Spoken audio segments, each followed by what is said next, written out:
안녕하세요. 장마가 끝나고 창밖에 맴맴 시끄러운 매미 소리를 듣고 있으니 작년 여름에 일어났던 일이 생각이 나 편지를 쓰는 마음으로 사연을 보내봅니다. 모두들 찌는 듯한 무더위 속에 건강들 하신가요? 얼른 말복이 지나 가을이 찾아오기를 바라보는 오늘입니다. 제게는 9살 난 씩씩한 아들 하나와 수줍음을 많이 타는 다정한 아내가 있습니다. 두 사람만 있으면 세상에 두려울 것이 없을 정도로 든든한 사랑을 받는 그런 남편이자 아빠로 세상에 감사하며 살아가는 중이에요. 요즘 더할 나위 없이 행복한 그런 제게도 물론 저의 인생에서 가장 불행했던 하루가 있었습니다. 그날의 시작은 분명 평소와 별다를 것이 없었어요. 아들 은찬이는 평소처럼 노란 가방을 메고 노란 버스에 올라 등원을 했고 아내와 저는 상쾌한 기분으로 출근을 했었어요. 적당히 따스한 햇살이 기분 좋게 머리 위를 비추고 점심을 먹고 났을 땐 그 따뜻한 공기에 휩싸여 졸음이 밀려오기도 했던 분명히 평화로웠던 하루였답니다. 그런데 오후 5시쯤 맑았던 하늘에 먹구름이 끼고 비가 내리기 시작하면서부터 그 하루는 완전히 다른 하루가 되어버렸어요. 그때 저는 회사 차를 몰고 거래처에 갔다가 꼼짝없이 도로에 붙잡혀 있었습니다. 거래처에 들렸다가 바로 퇴근을 하면 되던 참이라 회사의 양해를 구하고 회사차를 이용해 유치원에 있는 아들을 데리러 갈 참이었죠. 하원할 시간은 한참 지났는데 비가 많이 내려 그런지 도로 위의 차들은 복잡하고 느리게만 굴러갔습니다. 유치원에서 한 번, 아내에게서 한 번 차례로 전화가 걸려오자 제 마음은 더 초조해졌어요. 친구들이 다 집으로 돌아간 텅 빈 유치원에서 오매불망 애타게 아빠가 오기만을 기다리고 있을 아들을 생각하니 초조함은 2배가 되었고 그냥 유치원 차량을 이용하게 할 걸 괜히 시간이 남아 직접 데리러 간다고 해버린 제 자신이 바보 같아 초조함은 3배가 되었습니다. 그런데 유치원에서의 전화와 아내의 전화까지 받고 나서 이젠 더 걸려올 전화가 없다고 생각했던 그때였습니다. 다시 울리는 핸드폰에는 모르는 번호가 적혀 있었고 광고 전화인가 싶어서 전화를 받지도 않았어요. 근데 이상하게도 제가 몇 번이나 받지 않는데도 끊길 줄을 모르고 계속해서 전화가 울리더군요. 참 끈질긴 광고업체구나 하고 무시를 하려다가 순간적으로 스치는 불길한 기운, 촉이 쎄하다고 표현하기도 하는 그 기분을 느끼고 혹시나 하는 마음으로 통화 버튼을 눌렀습니다. 그리고 들려온 말은 저를 도로 위에 얼어붙게 만들고 말았습니다. 여보세요? 여기 중앙병원인데요. 김순철 씨 아드님 되시는 분 맞으신가요? 첫 문장부터 불안한 병원에서 걸려온 전화. 낯선 병원의 이름은 물론 뒤이어 들려오는 말은 저를 더 불안하게 만들었습니다. 너무 놀라고 당황해 갓길에 차를 세울 생각도 하지 못한 채 차 안을 울리는 스피커 통화 소리에 귀를 기울였습니다. 아버지께서 돌아가셨다는 말. 한 번도 생각해보지 못한 예상치 못한 말. 제 두 손은 핸들을 붙잡고 있었고 제 다리는 브레이크 위에 올려져 있었지만 정신은 혼자 차디찬 침대에 누워 계실 아버지에게로 가 있었습니다. 넋이 완전히 나간 채로 아버지의 죽음을 실감하지 못하는 채로 전화가 끊겼고 제가 무엇 때문에 이 도로 위에 있는지조차도 완전히 잊어버리게 되었어요. 멍한 상태로 눈앞에 신호가 바뀌는 것이 보였고 반사적으로 브레이크에서 발을 떼던 그때였습니다. 좋지 않은 일은 왜 한 번에 오는 것일까요? 쿵 하고 앞차에 그대로 차가 부딪히고 말았습니다. 사고가 났으니 정신이 돌아와야 할 법도 한데 제 머릿속은 아수라장이었어요. 놀라서 문을 열고 내려 앞차에 다가가면서도 정리되지 못한 머릿속은 저를 반쯤 넋나간 사람처럼 보이게 했던 것 같아요.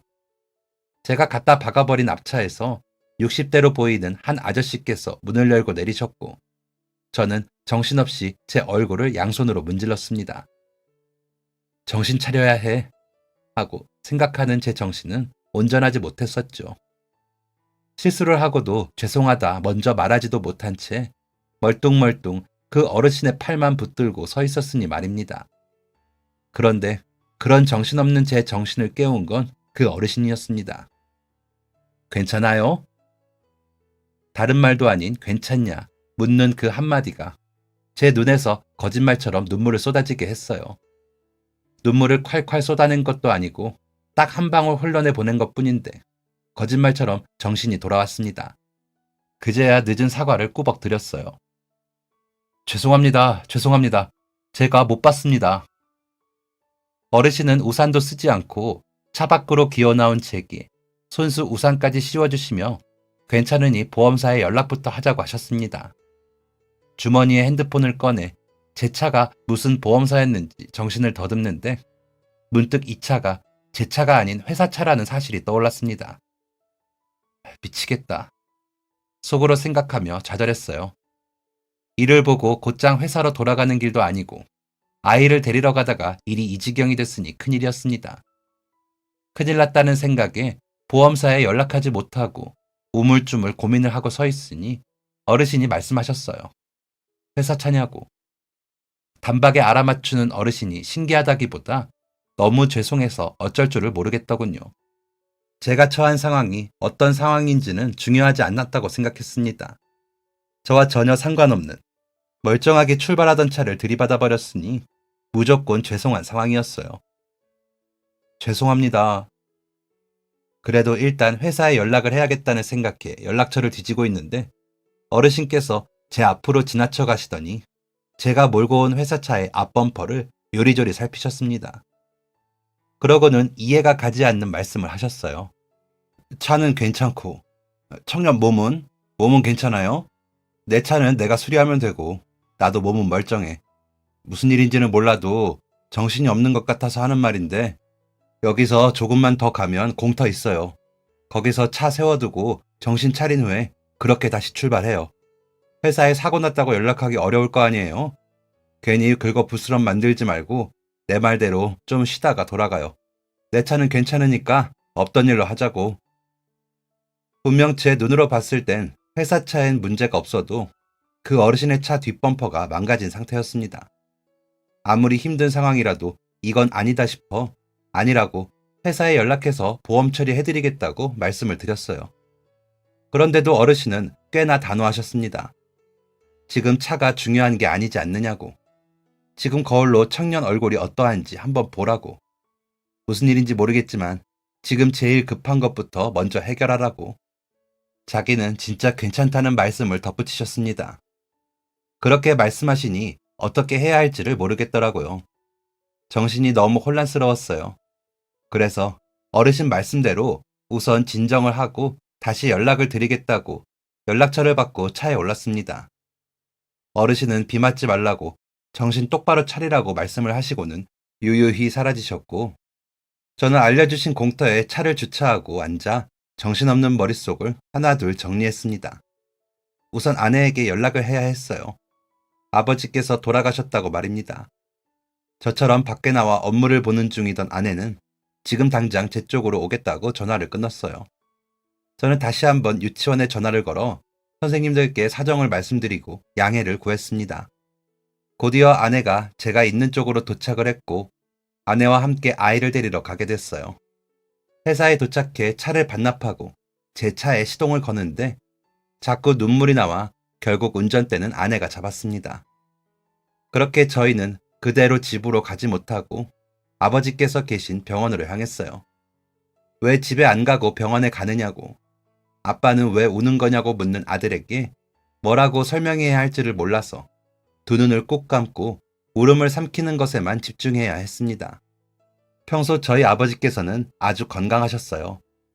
술, 담배도 하지 않으시는 분이었고 잔병치레 한 번을 하지 않으시던 분이셨습니다.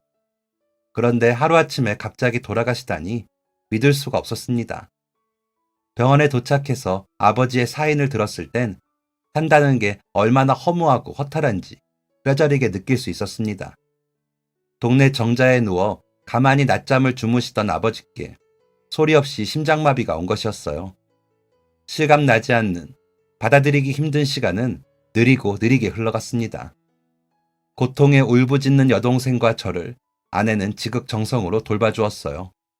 아들 은찬이는 오열하는 아빠 옆에서 덩달아 큰 소리로 몽둥아 울었습니다. 할아버지가 하늘나라에 갔다는 걸 은찬이는 어떻게 받아들였을까요?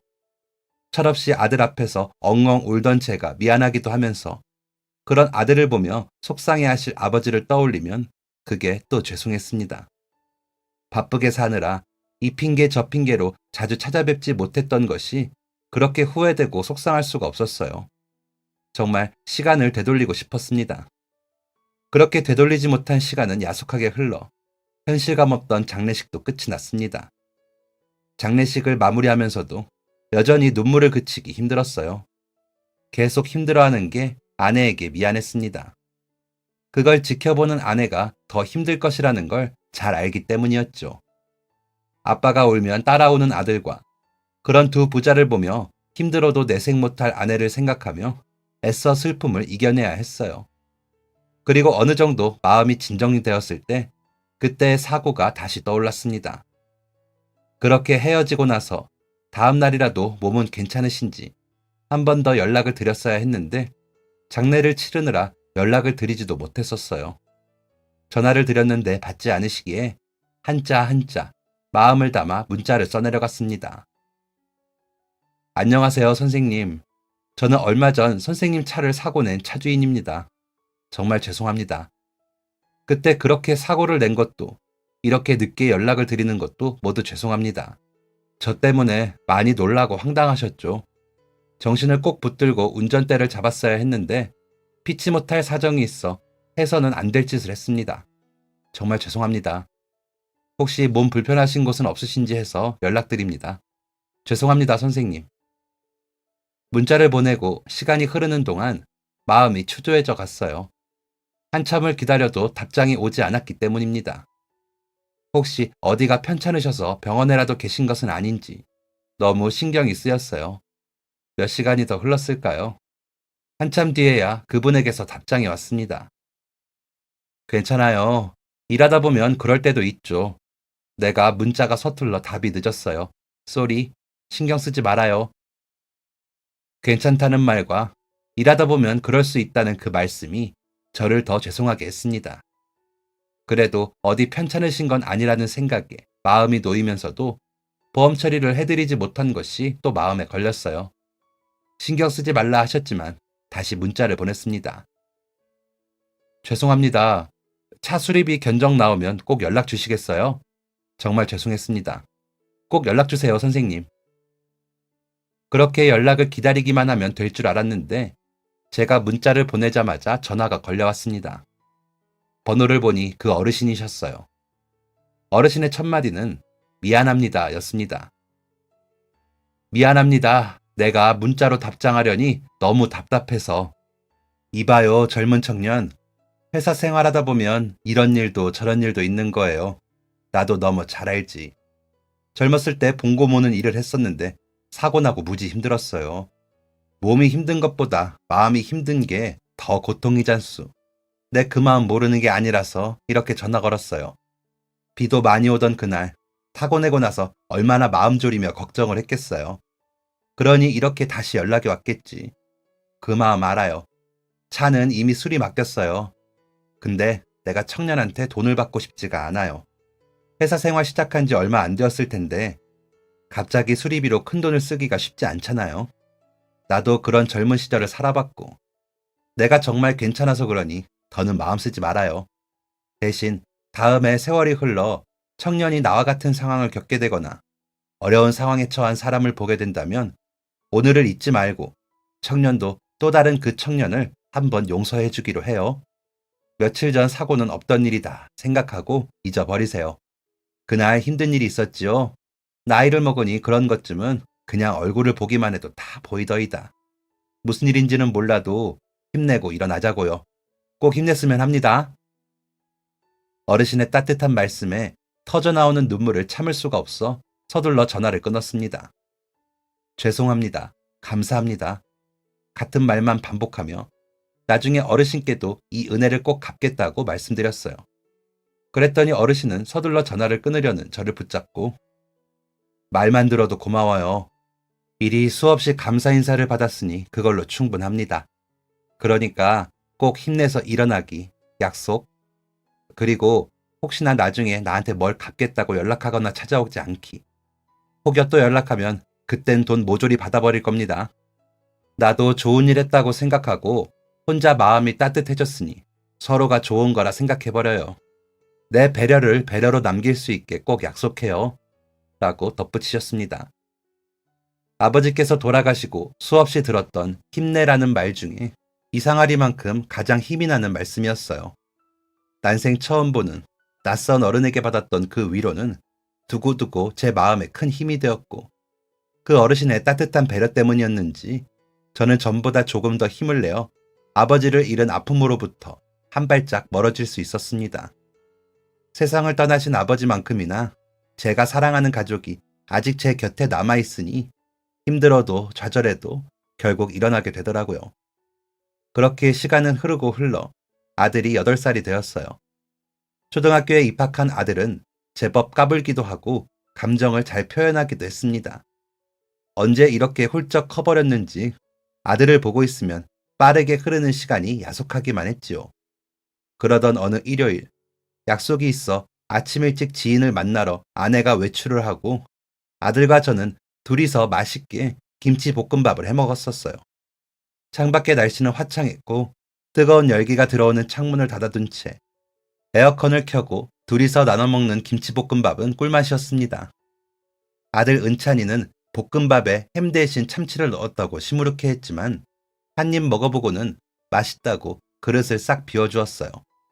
그런데 아침에 먹은 볶음밥이 문제가 된 것인지 전날 가족끼리 저녁 특식으로 먹은 조개찜이 문제가 된 것인지 은찬이가 오전 내내 식은땀을 뻘뻘 흘리며 앓기 시작했어요.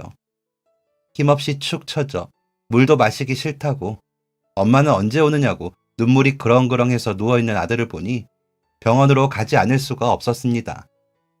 볼일을 보러 나갔던 아내가 함께 있던 지인에게 물어 주말에도 하는 병원을 알아보았고 대형마트가 들어선 건물에 있는 아동병원에서 주말 진료를 본다는 소식을 전해들을 수 있었어요. 그렇게 엄마가 오기 전에는 병원도 가기 싫다고 칭얼거리는 아들을 어르고 달래 간신히 차에 태우고 병원으로 향했습니다. 8살 난 아들이 엄마를 그렇게 좋아하는지 모자란 아빠는 처음 알았어요. 아빠랑 단 둘이서는 병원도 가기 싫다는 건지 서운함도 잠시 고집을 피우는 녀석의 이마에 맺힌 땀방울을 보며 속도를 올렸습니다. 아들은 차에서 내내 이제 안 아프니까 집에 갈래 하는 소리를 반복했고 도착한 병원에서는 진짜 괜찮아졌다고 하는 아들의 안색이 진짜 좋아졌기에 조금은 안심하기도 했습니다. 하지만 본인이 많이 아프지 않다고 해서 그냥 지나칠 수는 없었어요. 괜찮아졌으니 집으로 돌아가자고 그냥 지나치기엔 마음에 걸렸어요. 제가 아픈 거였으면 그냥 집으로 돌아갔었겠지만 하나밖에 없는 소중한 자식이니 더 그러했습니다. 그렇게 들어선 병원. 병원이라는 게 물론 어느 병원이나 마찬가지이겠지만 대부분의 병원들이 문을 닫은 주말이라 그런지 병원이 환자로 북적였어요. 아이를 키우는 부모라면 모두 공감하겠지만 아동병원은 특히나 항상 환자로 붐비긴 하더군요. 어른보다 아이가 아플 때 더 자주 병원을 찾을 수밖에 없기도 합니다. 그래도 그렇게 많은 환자들로 붐비는 병원은 처음 보았어요. 생각해보니 8년 동안 아이를 키우면서 주말에 병원을 찾은 적은 처음이긴 하더군요. 주말에 환자들을 위해 문을 열어주는 병원이 있어 참 다행이라 생각하며 그렇게 접수를 하고 자리에 앉았습니다. 울어대는 아이들 소리, 치료기에서 나오는 동요 소리가 한데 어우러지며 대기하는 시간도 유독 느리게 흘러가고 있었습니다. 몇 분 정도 흘렀을까요? 원무과에는 접수를 마감한다는 팻말이 올라갔어요. 진료 시간 안에 환자들을 다 보려면 더 이상 접수를 받을 수 없는 모양이었습니다. 그런데 접수를 마감하는 팻말이 올라가고 얼마 지나지 않아 어떤 어르신께서 땀을 뻘뻘 흘리며 아픈 손주를 업고 사색이 되어 뛰어 들어오셨습니다. 꽤 멀리서 지켜봤는데도 그 거친 숨소리와 다급함이 전해지는 것만 같았어요. 역시나 원무과에서는 아픈 아이들이 많아 일찍 접수가 마감되어 죄송하다고 안내를 했고 등에 업힌 손주는 울고불고 난리가 났습니다. 아수라장을 보는 것 같았어요. 그런데 그때 옆에 앉아서 순서를 기다리고 있던 은찬이가 제 옆구리를 쿡 찔렀습니다. 아빠, 나 이제 솔직히 진짜 안 아파. 나보다 저 아기가 더 아픈 것 같으니까 우리가 양보하면 안 돼? 그런 생각을 하는 아들이 기특하기도 하고 눈앞에서 자지러지고 있는 그 어르신의 손주를 보니 마음이 쓰여. 그럴까? 하고 일어나 그 사람들에게 다가갔는데 눈시울이 붉어진 채로 저를 보시는 그 어르신의 표정이 아이를 가진 부모로서 너무나 공감되고 양보하고 싶은 마음이 더 강해졌습니다. 아빠, 얼른! 하고 저를 재촉하는 아이에게 정말로 이제 안 아프냐? 진짜 괜찮냐? 몇 번을 더 확인하고 원무과에 부탁을 해 저희 순서에 그 어르신의 손주를 접수해 드렸습니다. 고맙다고 몇 번이나 넙죽 고개를 숙여 인사를 하시는 그 어르신께 아이가 빨리 낳길 바란다고 말씀드리며 그렇게 병원을 나섰습니다. 그런데 그렇게 체해서 물도 제대로 마시지 못했던 아이가 병원 문을 나서면서 제게 배가 고프다고 말하기에 깜짝 놀랐습니다. 아무것도 못 먹겠다고 하지 않았냐고 물으니 이상하게 속이 괜찮아지고 배가 너무 고프다고 아까 보니까 1층에 돈가스 식당이 있더라면서 배시시 웃어 보이는 것이 아니겠습니까? 그 와중에 건물 안에 돈가스 집이 있는 건 언제 봐둔 건지 좀 괜찮아졌다고 먹을 생각을 먼저 하는 아들이 웃기기도 하고 사랑스러웠습니다. 아프지 않다니 마음이 놓이기도 하고요. 게다가 시간을 보니 거짓말처럼 점심때가 되어 있더군요. 아들의 정확한 배꼽 시계가 귀여웠습니다. 1층에 내려가면 죽 파는 가게도 있는데 죽을 먹자고 하니 자기는 정말 괜찮아졌다고 죽은 먹기 싫다고 고집을 피워대는 걸 보니 정말 괜찮아진 건가 싶기도 하더군요. 자기보다 더 아픈 아이에게 진료를 양보한 게 정말 같은 사람이 맞나 싶을 정도로 다시 아이다운 모습을 하고 있는 녀석이 웃겼습니다. 정말 많이 아프진 않았던 건지 그래도 아팠을 텐데 기특하게 양보할 생각을 한 아이에게 착한 일을 했으니 그럼 네가 먹고 싶은 걸 먹자 라고 칭찬하며 돈가스 집으로 향했습니다. 그러고는 아이가 좋아하는 치즈 돈가스와 카레 돈가스를 주문했어요. 아이도 스스로 자기가 양보한 것이 뿌듯했는지 아니면 좋아하는 돈가스를 먹게 되어 그런지 식사를 하는 내내 기분이 좋아 보였습니다. 그런 아이를 보고 있으니 오전 내내 아이 걱정에 아무것도 하지 못했던 시간이 눈 녹듯 씻겨 내려가면서 아이가 맛있게 먹는 모습만 보아도 배가 불렀어요. 밥을 다 먹고 식당을 나와서 시원하게 트림을 뱉어대는 아이의 모습을 보니 그제야 마음이 놓였습니다.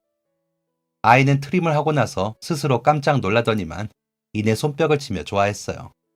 그러더니 역시 좋아하는 걸 먹으니까 다 낫는 거야 하고 돈가스가 자기한테는 묘약이라고 떠들어댔습니다.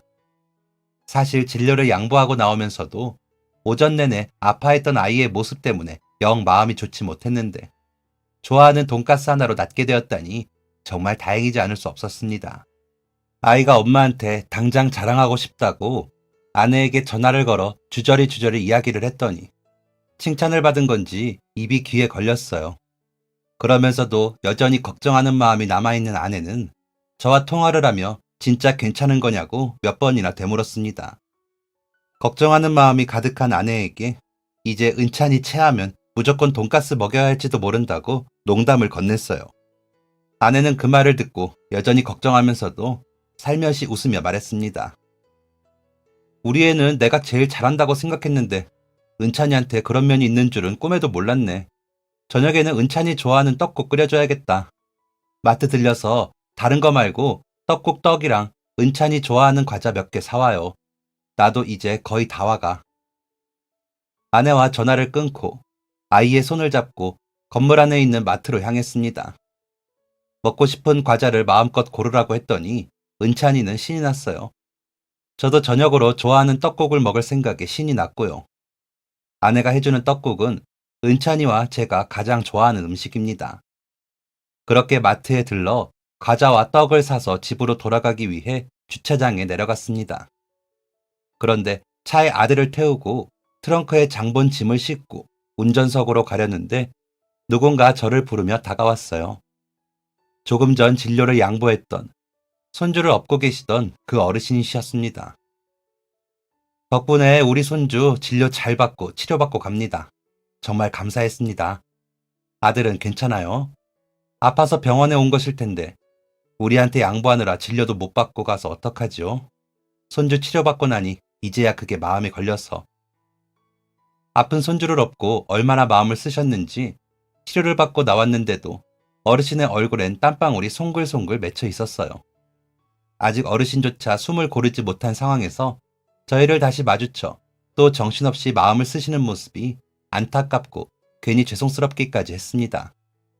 은찬이가 여전히 아파하고 있었더라면 저도 마음이 좋지 못했겠지만 밥까지 맛있게 먹고 시원하게 트림까지 했으니 이 어르신께서도 더 이상 저희에게 미안해할 필요가 없다고 생각했어요. 그래서 저는 괜찮다고, 치료 잘 받아 정말 다행이라고 말씀드리며 차에서 급한 대로 음료수 하나를 꺼내드렸습니다. 손주 때문에 많이 놀라고 힘드셨을 텐데 이거라도 한 모금 드시고 이제 한숨 돌리시라고 말씀드렸더니 주섬주섬 지갑을 열어 명함 하나를 건네셨어요. 제가 저기 고등학교 앞 사거리에서 식당을 해요. 삼계탕집인데 백숙도 있고 애들 좋아하는 돈가스도 있으니 다음에 한번 우리 착한 아들 데리고 집사람 데리고 다 같이 놀러와요. 착한 아들 먹고 싶은 거, 우리 선생님하고 아내분 좋아하는 거 내가 다 해줄게요. 진짜 고마웠수다. 꼭 와요. 내가 다른 건 못해도 요리 하나는 진짜 잘하거든. 정말 맛있으니 꼭 와서 식사 한번 하고 가요. 아까는 내가 정신이 없어서 무어라 말도 못했는데 이렇게 다시 만나게 돼서 정말 다행입니다. 병원에 연락처라도 알려달라고 하니 개인정보를 알려줄 수가 없다고 해서 고마운 마음을 어떻게 갚아야 하나 고민했는데 다시 만나게 돼서 정말 다행이에요. 꼭 와요. 꼭 와줘요. 알았죠? 어르신께서 건넨 명함에는 지나가다 한 번쯤 본 적이 있는 것 같은 식당의 이름이 적혀 있었어요. 꼭 와달라고, 올 때까지 기다릴 거라고 신신당부를 하시던 어르신의 얼굴에 그제야 안도감이 비치는 것 같아 저도 덩달아 마음이 놓였습니다. 무엇보다 아이가 치료를 잘 받았다는 말이 그렇게 반가울 수 없었어요. 그러고 있는데 아들이 차 문을 열고 내려 어르신께 아기 치료 잘 받았냐고 물어왔습니다. 어르신은 은찬이에게 다가가 꼭 끌어안으며 착한 어린이 덕분에 할아버지 손주가 안 아프게 됐다고, 고맙다고 한 번 더 인사를 하셨습니다. 그러고는 제게 하신 것처럼 맛있는 닭고기랑 돈가스를 먹으러 아빠하고 엄마하고 꼭 오라고 은찬이에게도 당부를 하셨어요. 은찬이는 돈가스라는 말에 진짜 돈가스 식당을 하시냐고 대박이라며 좋아했습니다. 어르신이 주신 명함을 손에 꼭 쥐고 그렇게 그분과 작별 인사를 하고 집으로 돌아가는 길, 마음 한편에 여태껏 느껴본 적 없는 뿌듯함이 차올랐어요. 양보를 하겠다고 나선 것이 제가 아니라 저의 아들인 은찬이었기에 더 뿌듯한 마음이 들었던 것 같습니다. 그날 저녁 집으로 돌아가 아내가 해주는 맛있는 떡국을 먹으며 아들은 일기장에 그날의 이야기를 적어 내려갔어요. 그 모습을 지켜보면서 저희 부부는 행복한 눈빛을 주고받았습니다. 저희 모두에게 그날은 정말 잊지 못할 하루였어요. 그렇게 일주일 후 다시 주말이 찾아왔습니다. 사실 잊고 있었는데 토요일이 되니 아들이 그 식당 이야기를 꺼내더군요. 할아버지가 돈가스 꼭 먹으러 오라고 했다고. 꼭 가기로 했는데 언제 갈 수 있냐고 말입니다. 막상 찾아가려고 하니 민망하기도 하고 망설여지기도 했어요. 그런데 아들의 말을 듣고 보니 꼭 오라고, 올 때까지 기다리겠다고 하시던 그 모습이 자꾸 눈에 아른거렸습니다. 그래서 결국 토요일 저녁을 먹으러 그 식당에 가기로 하고 핸드폰을 꺼내 들었습니다. 오늘 저녁에 가겠다고 문자라도 남겨야 할 것 같아서였어요. 그런데 문자를 하려고 받는 사람 번호를 찍고 나니 이미 그 번호의 주인과 주고받은 문자가 있는 걸로 나오는 겁니다. 눈이 휘둥그레졌어요. 그 번호의 주인과 주고받았던 문자 내용이 너무나도 생생하게 떠올랐기 때문입니다. 제 핸드폰이 고장나거나 잘못된 것이 아니라면 그 번호의 주인은 다름 아닌 3년 전 제가 냈던 교통사고를 괜찮다며 덮어주셨던 그분이셨습니다. 여보, 놀란 입이 다물어지지 않았어요. 아내를 붙잡고 명함과 문자 내용을 보여주자 아내도 입을 틀어막고 놀란 눈을 했습니다. 이렇게 인연이 다시 이어지다니 소름이 돋았어요. 문자를 보내려던 것을 멈추고 마트에 가 수박 한 통과 포도 한 박스를 샀습니다. 어르신께 드리려고 과일을 고르면서도 내내 신기한 마음이 사라질 줄을 몰랐어요. 어떻게 먼저 이야기를 꺼낼지, 그걸 듣고 나면 어르신은 또 어떤 표정을 하실지 궁금하고 기대가 됐습니다. 제가 겪어도 믿을 수 없는 우연이었어요. 시간은 금방 흘러 저녁 시간이 되었습니다.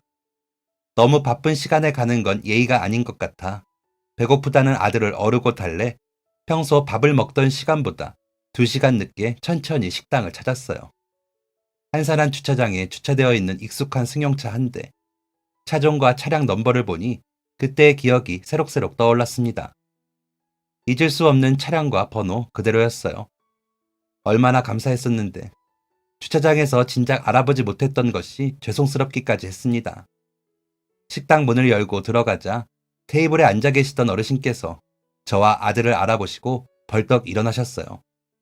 저는 황급히 종종 걸음으로 어르신 앞에 달려가 두 손을 내밀었습니다. 꾸벅, 고개가 절로 90도로 숙여졌어요. 아무것도 모르는 어르신께서는 그저 반갑다며 손을 맞잡아 오셨습니다. 낑낑거리면서도 꼭 자기가 들고 가겠다고 고집을 피우던 아들의 손에 들린 수박 한 통을 보신 어르신께서 그새 더 천하장사가 됐네 하고 말씀하시니 식당은 순식간에 하하호호 웃음소리로 가득 찼어요. 저도 차에서 포도박스를 마저 가져와 어르신께 전해드렸습니다. 그랬더니 곤란한 표정을 지어 보이셨어요. 왜 빈손으로 오지 않고 이런 걸 잔뜩 사왔어요? 대접해야 할 사람은 난데. 이러면 내가 대접하는 게 아닌 것이 되어버리잖아요. 그날 당황함 속에서 몇 번이나 고개를 꾸벅꾸벅 숙여대는 탓에 제대로 보지 못했던 어르신의 얼굴이 이제야 제대로 보였습니다. 자세히 보지 못해서 잊혀졌던 얼굴이 확인되자 이상하게 자꾸 코끝이 찌릿찌릿 시큰거렸어요. 이렇게 다시 만난 것이 슬픈 일도 아닌데 말입니다. 아내와 아들을 테이블에 앉혀두고 알아서 맛있게 해오시겠다는 어르신께 다시 다가갔어요. 필요한 거 있냐고 물어오시는 그 말투가 지금 보니 그때 그분의 목소리가 맞더군요. 어르신, 혹시 저 기억하십니까?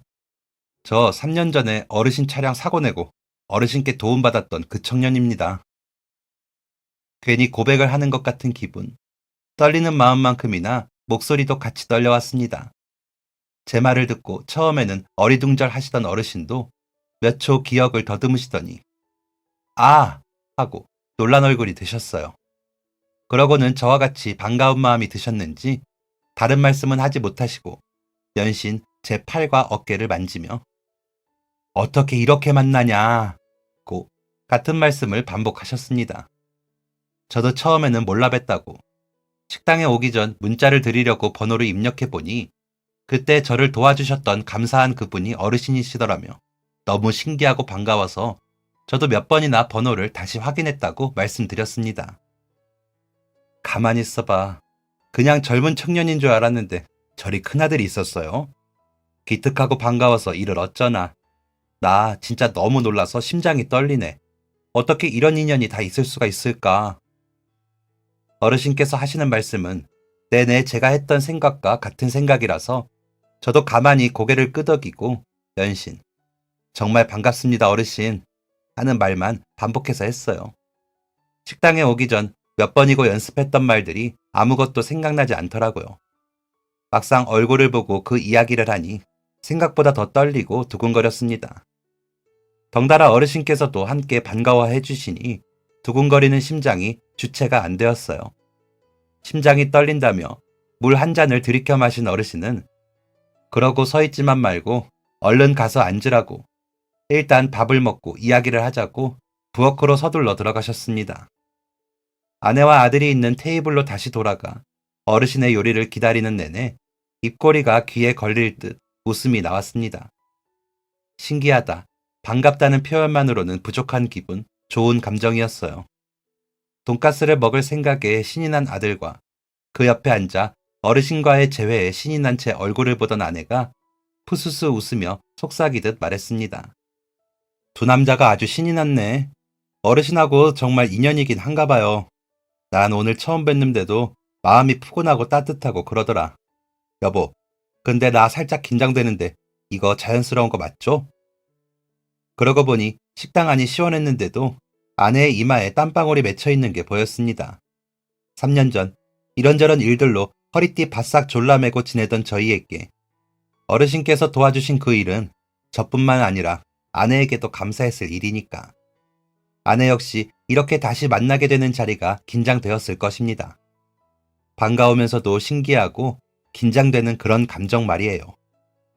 아내와 제가 이런저런 대화를 나누고 있다 보니 어르신께서 백숙과 돈가스를 가지고 나오셨습니다. 한눈에 보아도 푸짐한 백숙의 모습은 절로 군침이 꿀꺽 넘어가게 만드는 모습이었어요. 좋아하는 소스가 듬뿍 뿌려진 돈가스를 보며 즐거워하는 아들에게 다 먹으면 후식으로 먹으라고 과일과 함께 요구르트까지 주신 어르신께서는 아내와 저를 향해 남기지 말고 꼭 다 먹으라는 말도 잊지 않으셨습니다. 어르신과의 인연을 제쳐두고도 그 맛은 심각하게 훌륭했어요. 백숙 안에 들어간 찰밥은 쫀득쫀득하니 말할 것도 없었고 한방 약재를 아낌없이 넣은 닭고기는 푹 고아져 살이 야들야들하고 부드러웠습니다. 순식간에 만난 백숙을 뚝딱 해치우고 나니 시간은 어느덧 9시를 향하고 있었어요. 어르신께서는 언제 준비하셨는지 시원한 식혜와 과일을 가져다 주셨습니다. 그렇게 저희의 대화가 시작되었어요. 음식은 입에 맞는가? 은찬이는 마당에 나가 식당에서 키우는 강아지와 놀기 바쁘고 어르신, 사모님과 넷이서 나란히 둘러앉은 식탁에서는 행복한 이야기가 오고 갔습니다. 너무 맛있는 식사를 해서 그런지 조금 전까지 긴장되었던 마음도 어느덧 차분히 진정되어 있었어요. 이야기를 나누다 보니 어르신과 대화를 나누는 게 꼭 오래된 사이처럼 마음이 편안했습니다. 사모님께서도 상냥하고 좋은 분이심이 느껴졌어요. 저는 사고가 있던 당일 저희 가족에게 일어났었던 일을 들려드렸습니다. 유치원에서 제가 오기만을 기다리고 있는 아들 녀석과 동시에 울렸던 핸드폰 속 아버지의 소식. 그때의 당황스러움이 결국엔 사고를 일으켰고 좌절할 마음의 여유조차 없었던 제게 어르신께서 베풀어 주셨던 그 친절, 그 따뜻한 마음이 그날 이후 저희 부부를 어떤 마음가짐으로 살게 했는지에 대한 이야기였습니다. 저희의 이야기를 들으신 어르신과 사모님께서는 그런 일이 있었는지는 차마 몰랐었다며 부모님을 떠나보낸 그 마음을 누구보다 잘 알고 있다며 다독여 주셨어요. 3년이나 지난 일이지만 다시 한번 누군가에게 그 이야기를 들려준다는 것이 그리 쉬운 일은 아니었습니다. 아직까지도 아버지에 대한 그리움이 사무치는 저에게 어르신의 위로는 달콤하고 또 한편으로 가슴이 먹먹하기도 했습니다. 그때 사고를 내고도 아무것도 해드리지 못해 죄송했다며 이렇게 만나게 된 것이 꼭 어르신께 그때의 은혜를 갚으라고 이어진 인연인 것 같다 말씀드리니 어르신은 이렇게 말씀하셨습니다. 차가 그렇게 심하게 망가진 것도 아니었고 나도 은찬이 아빠도 누구 하나 다친 곳 없이 멀쩡했으니 그걸로 되었다네. 자동차라는 게 안에 타 있는 사람 다치지 말라고 망가지며 보호해주는 것이 아닌가. 우리 두 사람 다 몸 멀쩡히 여태껏 건강하게 살고 있는 것만으로 다행인 일이지. 나한테 감사해서 죄송해서 마음 쓸 필요 전혀 없어. 그때 범퍼 값은 나도 보험으로 처리해서 아까운 돈 나가지도 않았으니 걱정 말게. 그리고 무엇보다 다시 우리가 만나게 되었을 때도 보통 인연이 아니었지 않은가. 아파서 숨을 꺽꺽대며 넘어가려는 손주를 업고 병원에 달려갔을 때 병원에만 빨리 도착하면 된다는 생각으로 신발도 제대로 신지 못하고 뛰어갔는데 병원을 가득 메운 아픈 아이들과 접수가 마감되었다는 그 말을 듣고 얼마나 좌절했는지 몰라. 머리로는 근처에 다른 병원이 어디에 있었나 바쁘게 생각하면서도 그 자리에서 그냥 진료를 볼 수 있었으면 좋겠다는 마음이 너무나도 간절했지. 접수처에 빌고 애원해도 달라지는 건 없다는 걸 알면서도 희망을 놓기 싫어 어른답지 못하게 서서 떼를 쓰고 있었는데 거짓말처럼 기적처럼 자네가 나타나 그 자리에서 손주를 치료할 수 있게 되었지 않은가. 그때 내가 느꼈던 고맙고 감사한 마음에 비하면 그때 자네와 은찬이가 우리한테 베풀었던 배려에 비하면 내가 자네에게 했던 것은 아무것도 아니야. 자동차하고 사람이 어디 같은가? 나야말로 너무 고맙고 그 고마운 마음을 겨우 이런 밥 한 끼로 갚는다는 것이 미안하고 그래. 그러니 뭘 더 갚으려고 애쓰지 않아도 된다네. 그런 마음이라면 나도 우리 집사람도 은찬이네 가족을 편하게 대하기 어렵지 않겠어? 그냥 편한 동네 이웃으로, 맛있는 식당 사장과 맛있게 먹어주는 식당 손님으로 그렇게 남았으면 해. 그때 당시에도 말했지만 뭘 갚으려고 나를 찾아온다면 나는 정말 부담스러워서 편히 볼 수가 없어. 사고 났던 그때 당시처럼 어르신께서는 단호하셨습니다. 그래서 속으로 더 그렇게 생각했어요. 어르신과 제가 다시 만나게 된 것이 어르신의 말씀처럼 보통 인연이 아니어서 정말 다행이라고요. 대놓고 각을 잡고 빚진 마음을 갚겠다고 하면 일이 질색하시는데 그렇게 우연이라도 어르신을 도울 수 있는 기회가 주어져서 정말 다행이었다고. 어르신은 그날 따님네 부부를 대신해 손주를 업고 병원에 갈 수밖에 없었던 절박했던 이야기를 들려주셨습니다. 따님의 둘째 출산을 앞두고 할머니 할아버지 집에 맡겨졌던 하나뿐인 손주는 할머니 할아버지의 식당에서 주말을 보내고 있었다고 합니다. 식당에 있는 쪽방에서 낮잠을 자고 있어야 할 손주가 언제 나왔는지 모르게 문 밖으로 나와 있었고 정신없이 밀려드는 손님들 사이에서 서빙을 하던 직원의 다리에 부딪혀 화상을 입게 되었다고 했어요. 놀란 어르신은 식당에서 가장 가까운 거리에 위치해 있던 병원으로 손주를 업고 뛰었고 그곳에서 저희를 만나게 되었다고 하셨어요. 빨리 치료를 받을 수 있어 정말 다행이었다고. 그날 그 병원에서 치료를 받지 못했다면 차를 타고 응급실까지 30분을 나가야 했을지 모른다고. 그래서 더 고마웠다고 말씀하셨습니다. 저는 창밖에서 땀을 뻘뻘 흘리며 강아지와 놀고 있는 아들을 바라보았어요. 그날 아들의 한마디가 아니었더라면 저희는 이렇게 다시 만나지 못했을 것입니다. 아들이 심하게 체했던 게 아니라서 돈가스 한 입에 채기가 내려갈 정도로 가벼운 일이라서. 그래서 어르신을 도와드릴 수 있었다고. 그날 은찬이가 먼저 진료를 양보하자고 말하지 않았더라면 저는 양보할 생각조차 하지 못했을 거라고 말씀드리니. 아들이 참 잘 컸네. 우리 손주도 저렇게 착하게 커주면 참 좋겠어. 하고 사모님께서 말씀하셨습니다. 나이 차이는 좀 나더라도 아직 은찬이와 대화를 하고 뛰어놀려면 시간이 좀 더 걸리겠지만서도 아이들끼리 친구를 만들어주면 어떻겠냐고 덧붙이시기도 했습니다. 아내는 말했어요. 아이들끼리 친구도 하고 저희도 자주 찾아뵙고 친하게 지내고 싶다고 말이에요. 숫기 없고 남 앞에 먼저 다가서는 걸 어려워하는 아내가 한 말이라 저만 아는 아내의 모습이지만 기분이 좋았습니다. 제가 하고 싶었던 말을 아내가 먼저 꺼내어주니 고맙기도 했어요. 두 분은 감사하게도 흔쾌히 그러자고 하셨습니다. 젊은 사람들이 친구하자고 해주니 우리도 너무 좋지. 아까 세 사람 식사하는 동안 주리원에 있는 딸에게 자네들이 왔다고 연락했더니 퇴원하면 꼭 한번 만나서 고맙다는 말을 전하고 싶다고. 다음에는 우리 딸이 맛있는 식사 대접하고 싶다는데 혹시 은찬이는 제일 좋아하는 음식이 무엇인지 알 수 있겠는가? 꼭 은찬이가 좋아하는 걸로 대접하고 싶다고. 꼭 물어봐두라고 딸이 신신당부를 해서 말이야. 그날 이후 저희는 그 식당에 들르는 일이 많아졌습니다. 생각 없이 사다 먹은 과일이 맛있거나 야식으로 시켜 먹은 보쌈이 맛있거나 할 때 포장한 음식이나 과일을 사서 식당에 들렸어요. 왜 자꾸 뭘 사오느냐고 구박을 하실 때면 일부러 산 게 아니라 먹다 보니 맛있어서 챙겨온 거라고 둘러대면서 말입니다. 어르신네 따님네 부부도 좋은 분들이었어요. 둘째를 낳고 보니 좋다고. 저희 부부에게도 둘째 소식을 기다리겠다며 기분 좋은 이야기를 나누기도 했습니다. 따님네 부부와는 사는 거리가 있어 자주 만나지는 못하겠지만 어르신과는 진짜 친구처럼 자주 만나 소소한 추억들을 쌓아가고 있는 중입니다. 갑자기 찾아온 불행의 연속 앞에 은인처럼 나타나신 어르신과 우연처럼 다시 만나 좋은 인연을 이어갈 수 있어 더할 나위 없이 기쁩니다. 이토록 참된 어른의 표본 같은 분이 제 인생의 친구가 되어주었다는 것이 영광이라고 생각해요. 어르신의 곁에서 저도 좋은 친구가 되어드릴 수 있도록 어르신의 좋은 점을 본받아 저 또한 참된 어른이 되고 싶습니다. 곁에 있으면 그저 의지가 되는 마음 편한 사이가 되어드리고 싶어요. 다시 만나고 1년이라는 시간이 지났습니다. 부족한 제 곁에서 좋은 인생 선배님으로 멋진 친구로 인연을 이어가 주신 아저씨께 정말 감사합니다. 꼭 저도 아저씨 같은 어른이 되고 싶습니다. 지금까지 사연 들어주셔서 감사합니다. 사연이 재밌으셨다면 구독과 좋아요를 눌러주세요. 감사합니다. 안녕히 계세요.